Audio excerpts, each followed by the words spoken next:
Yo, what's up mga bossing? Magandang araw sa inyo. At syempre meron tayong kliyente ngayon dito, isang CRV na Gen 1 natin mga bossing. Okay, ang issue ng ating kliyente, mahina ang lamig sa tanghali. So yun naman ang laging nagiging issue ng ating mga aircon mga bossing. Pag dating ng mainit na panahon, hindi makapag-response ng ganong kaganda yung lamig, no? So nilagyan natin ng reading mga bossing, ay i-analyze muna natin ng konti base dun sa sinasabi ng ating kliyente.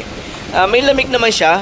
Meron siyang low side na 34, high side natin mga nasa 220. Naglalaro yan hanggang 225 mga bossing. Gumagana naman yung fan, dalawa. Pero may mga ginagawa nga lang tayo rito sa ating CRV mga bossing. Kung gusto nating mag-upgrade ng medyo mas maganda sa tanghali, no? Yung ating mga fan kasi ina-upgrade natin yan ng mas malalakas to. Pero sa ngayon mga bossing, wala tayong ibang gagalawin.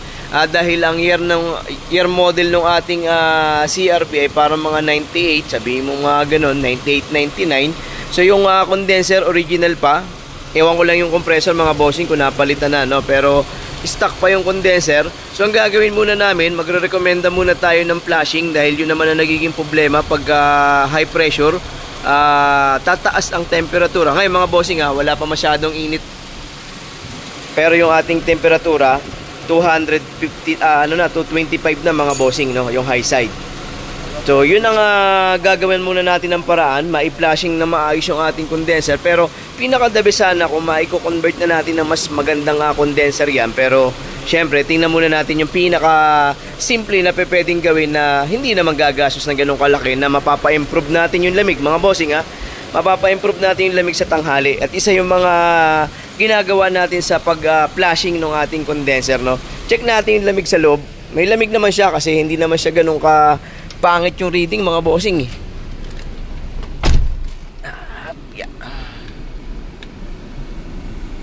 lamig niya. Okay, meron naman siya mga 18. Hindi rin talaga ganun kalamig mga bossing, pero sa gabi at saka sa umaga lalaban din naman to. Pero yung tirikan ng araw plus tent sa harap, ewan ko ba ano bang tent meron to.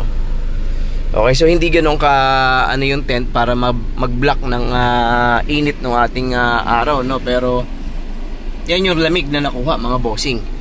Ang sabi niya meron siyang dalang thermostat na kasi naka-convert ng manual mga bossing, o yung rotary din nating thermostat, no? So papabalik daw niya dun sa orig na stock na thermostat, no mga bossing. Okay, yun lang muna. Yun muna ang ating gagawin dito. At tingnan natin kung makakapagpalamig tayo. At least man lang mga bossing, makababa tayo ng mga 10 degrees Celsius, o kaya at least man lang sa tanghaling tapat maglaro tayo ng mga 12, 11 Gs. Yan yung pinaka pwede mo sabihin na hindi ka masyado mapapawisan sa loob ng sasakyan mo, no? Okay, so testing din natin yung ating bagong cellphone na binili mga bossing. Nakapagpalit tayo. Hindi naman ganun kamahal to, pero palagay ko naman medyo mas malinaw na to dun sa dati nating ginagamit. At pasensya na kayo. So sabi ko nga, mag-a-adjust tayo na mag-a-adjust pagkakaya natin, no? Pagkaya na. Okay, tingnan natin mga bossing. Tas baba natin lahat, pati ventilation ng ating blower.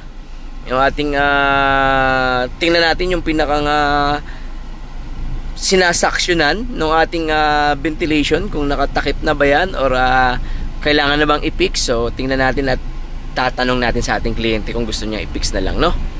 Okay mga bossing, ngayon lang. At mamaya kuha natin ng detalye na mas maganda yung may-ari, no? Pero malinis pa yung kanyang CRV mga bossing, no? Ayan, shoutout sa may-ari. Malinis naman yung, tsaka yung makina niya malinis mga bossing. So pagka kahit luma na, pag-aalaga talaga rin ng sasakyan, nakakatuwa tingnan syempre mga bossing. Okay, ayun lang, pababa natin lahat mga bossing, magmula sa compressor, condenser, evaporator, at may dala rin siyang evaporator mga bossing. So pakita namin sa inyo yung mga ibang dala ng kliyente natin na materialis niya, no? Mga bossing, ito yung dala ng ating kliyente. Meron siyang evaporator, expansion valve, syempre meron. Wala daw siyang pressure switch, papakabitan na lang niya ng pressure switch. Tama naman mga bossing. Receiver dryer, meron din siya nung sinasabi natin na dahil na convert na yung kanyang thermostat mga bossing, meron siyang binili na orig nung original na nating sensor, no? So check natin mamaya kung active ba yan, pero ang gagawin natin mga bossing, hindi natin tatanggalin yung isa, no? Para kung sakaling hindi mag-automatic. So minsan kasi may problema rin sa mga module. Ito kasi yung sensor lang niya eh. Pero kung nandun ang issue sa pinakang box, hindi talaga rin mag-automatic yan. O yan, meron siyang dalang evaporator. Kompleto naman. So ang gagawin na lang natin, ibababa natin lahat, check natin yung compressor, flushing natin yung condenser. Mga boss, evaporator niya nababa na natin. Tama lang mga bossing na magpalit ng laminated yung ating kliyente dahil fabricated na yung nakakabit sa kanya, no? Kumaga napalitan ng dating may-ari, so hindi naman pala original first owner sa kanya yan, no? So saka doon sa dumi mga bossing, ito na yung dumi na meron siya. Tapos wala rin siyang foam sa mga gilid ng evaporator. Kaya kung saan nalang dadaan yung hangin sa walang malamig, syempre pag lumabas sa louver natin yan, hindi malamig, no? So okay lang, tama lang na magpalit siya ng evaporator. Yan na yun. Tapos ito nga yung kinonvert ng ating dating gumawa, no? Yan. Ito ngayon yung ibabalik niya. Ang hindi lang natin alam kung magiging parehas lang nung dala niya, no?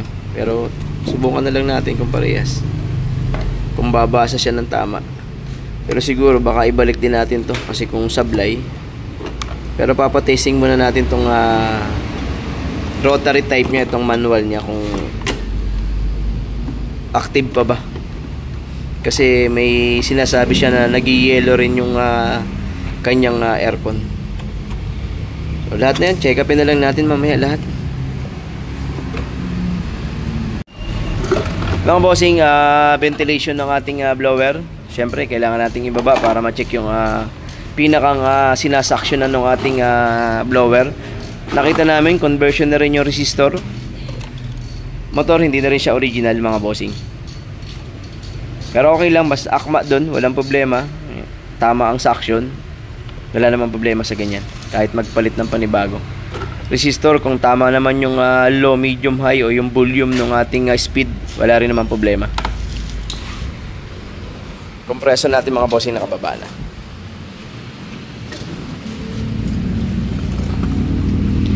Okay, bubuksan natin to. Palagay ko na convert na to. Napalitan na. Hindi na siya yung Sanden.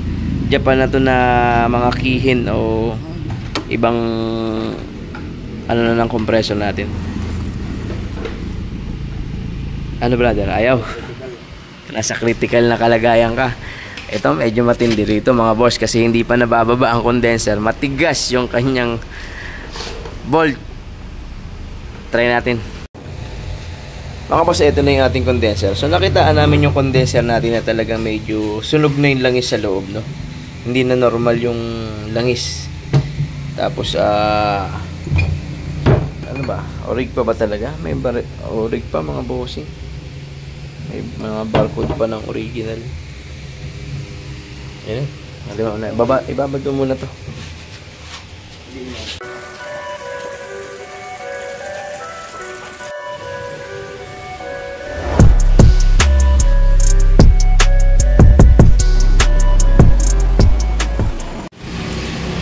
Mga boss, compressor natin, pinabuksan na natin, no? Papalinis muna natin, tas wala pa naman ako naririnig na ingay sa kanya, pero syempre, mas mainam na yung mabuksan natin para ma-check natin yung loob. Plus, syempre, palitan na natin ang o-ring. Mga bossing, ito yung pagkakaiba ng ating fabricated doon sa ating laminated, mga bossing, no? O kaya kung mapapansin nyo, syempre, mas masinsin, mas pino, mas marami yung ating laminated kumpara dito sa ating fabricated. So yung layo ng mga gap, pangalawa, syempre mga tube to mga bossing, kaya medyo kulang ng konti kumpara kung itatapat mga bossing, kung itatapat mo yan sa laminated, no? Ngayon ang kalaban lang naman syempre yung ating laminated gaano ba ka ganda or katibay, yun lang naman yun, no? Dito naman sa ating fabricated, matibay ito mga bossing. Sabi ko nga sa inyo, kung halimbawa gusto nyo na walang kamatayan na pyesa, bukod sa fabricated, ipa-copper tube nyo mga boss. Si copper tube, walang kamatayan yun.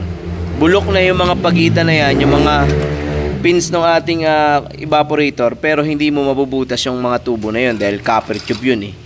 O, yun yung ginagawa natin dati na special do sa mga nagpapabricate dati sa mga evaporator, no.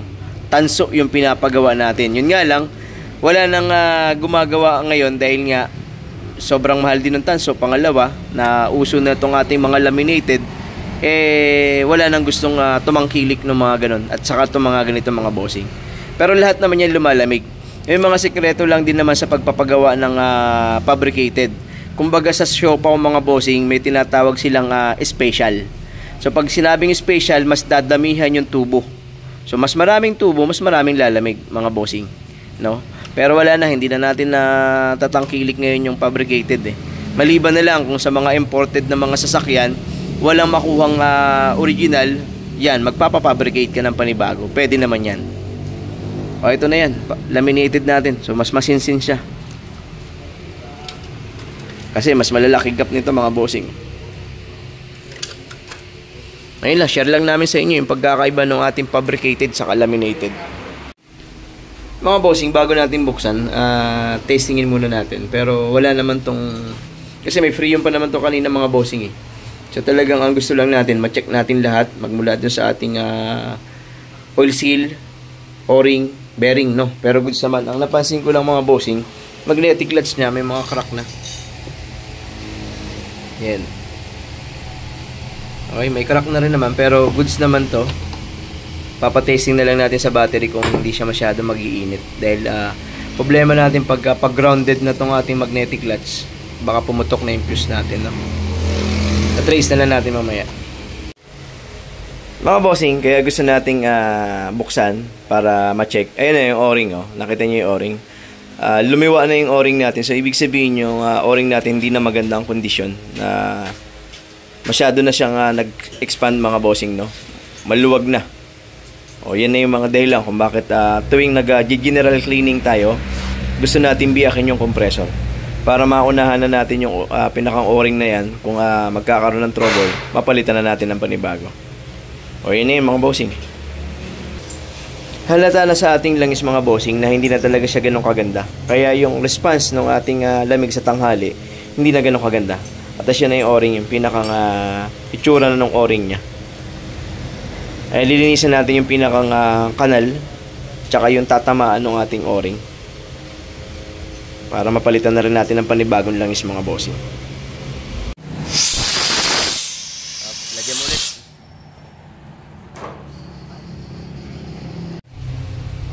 Mga boss, kahit bago yung evaporator ng ating kliyente, no? So, check natin yan kung may leak o wala. Naglagay tayo ng 250 PSI na nitrogen. Nilubog natin sa tubig natin. Pasensya na kayo sa tubig natin, no? May konti pang hindi nalinis ni Kenneth, mga bossing ngayon, wala naman. Negative. Very good.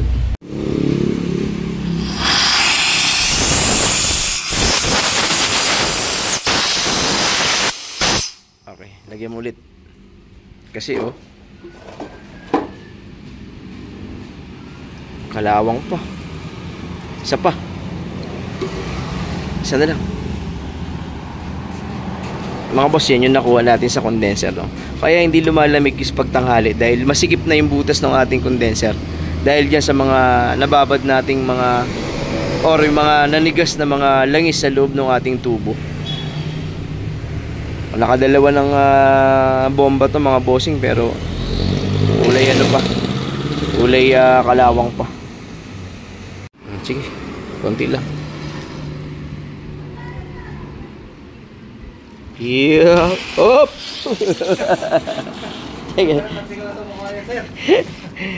Meron pa rin, no? Yung sinasabi ko. Loob niyan, no? Oo. Mga boss, meron pa rin, no?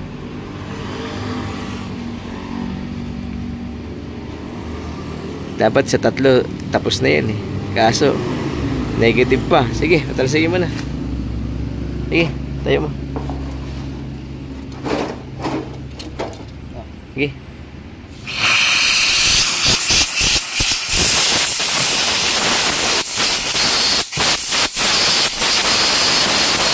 Isa pa.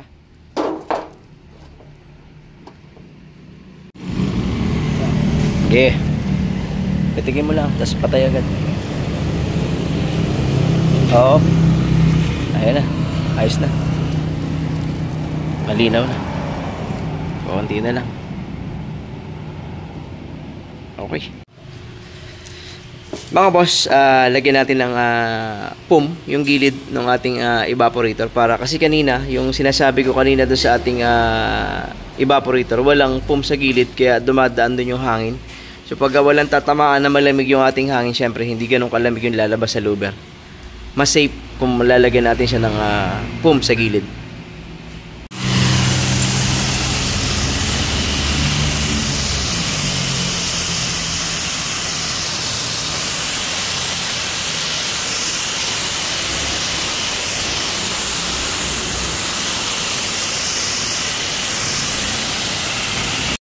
Okay, mga bossing, tanggalin lang natin yung mga libag-libag ng ating compressor kasi hahalo ulit yan o sasama ulit yan doon sa ating bagong langis pag hindi natin natanggal, no?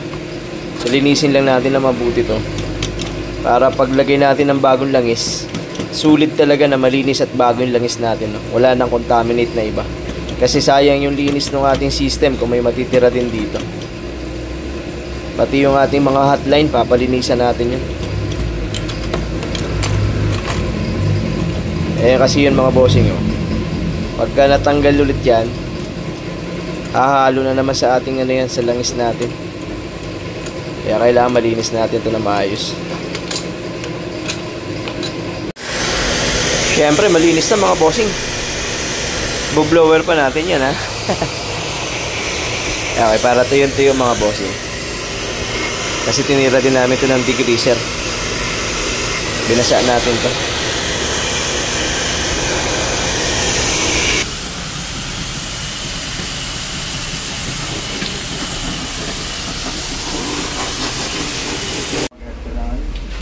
Mga bossing, final natin yung ating compressor, 250 PSI ulit. Ligtis ulit natin mga bossing. Negative naman. Sabagay kanina wala kang singaw lalo na nung naayos, no?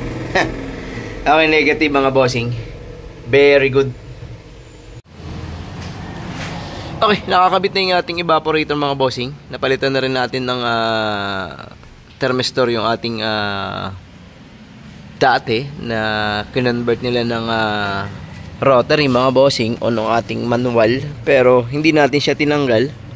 Kinabit pa rin natin siya para sigurado tayo na ano man yung ating kinabit na thermistor kung sasablay ba meron tayong backup pa, no? Okay, compressor mga bossing ikakabit na rin natin. Condenser nakakabit na.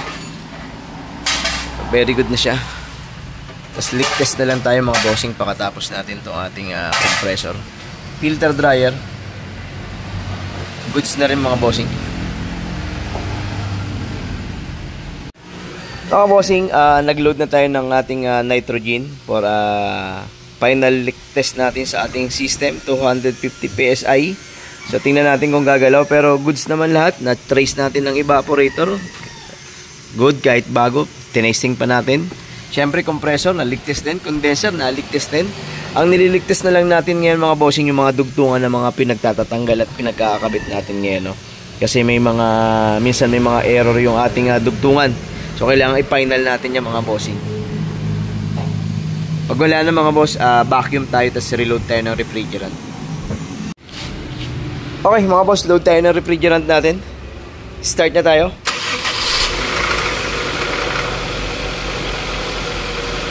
Aircon.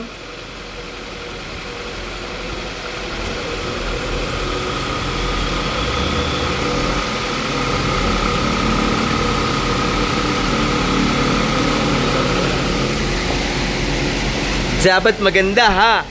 Okay mga bossing, kuha din tayo ng grams doon sa ating load ng refrigerant natin, no. Kanina meron tayong 225 ang high side at saka 35 ang low side. Tingnan natin ngayon.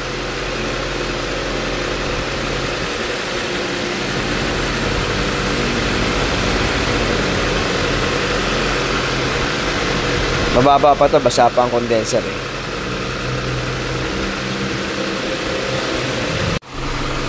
Mga bossing, low side natin, meron tayong reading na 23. High side natin mga bossing, walang 175, mga 170 lang, 160, yan naglalaro. So try natin ibaba yung hood, titingnan natin kung tataas. Pero kanina mga bossing, 225 ang high side nito. Siguro mga ilang minuto lang naman nag-testing, no? Try natin ibaba yung hood.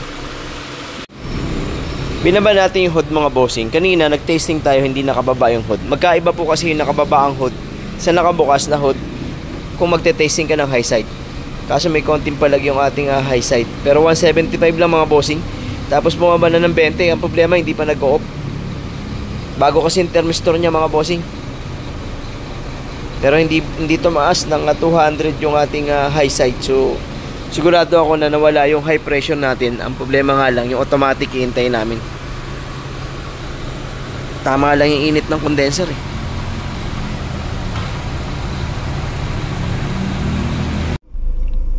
Mga bossing, 2.6 na, 2.4. Ang problema mga boss, hindi nag-automatic oh. Ang layo na ng lamig niya. Kasi yung 18 degrees Celsius ng tinesting namin, ngayon nakakuha na siya ng 2.8, pero ayaw mag-cut off mga bossing doon sa kanyang piniling thermistor, no?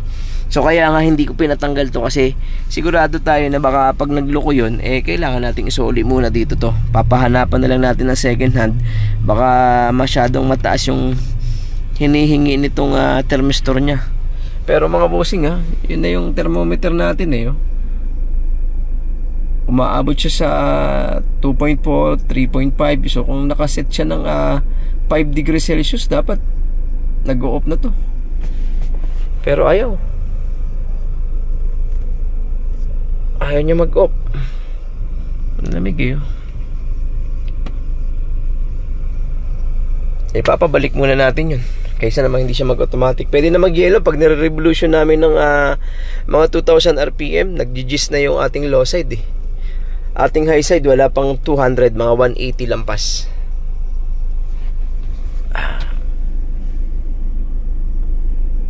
Tumaas na ulit 4 point. Pag nilalakasan natin yung hangin, tumataas siya.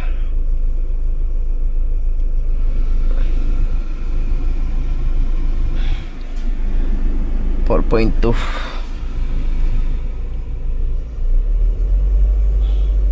So kahit babaan natin, ayaw mag-automatic So dapat pagka ganyan kahina hangin yan, mag-automatic yan. Nire-revolution niya 2000 RPM. 2000 RPM. Ilan lamig?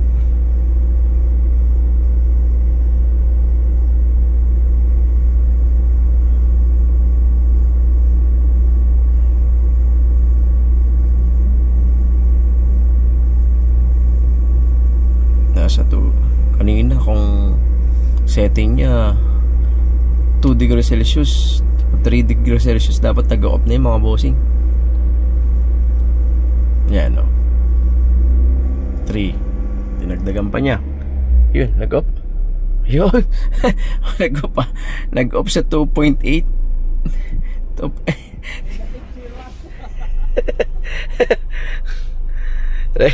Nag-off siya siguro mga bossing pag mababa yung yung hangin.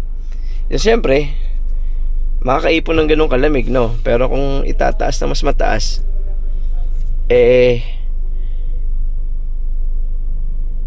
hindi siya mag-automatic. Pero alam na nung ating kliyente na pagka daw binaba niya na mas mababa, nag-off naman. 2 point yung automatic niya? 2.7?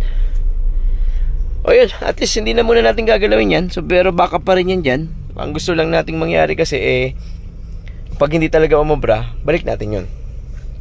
O kaya pabalik-balik na ako mga bossing. Nakailang pabalik-balik na tayo dyan.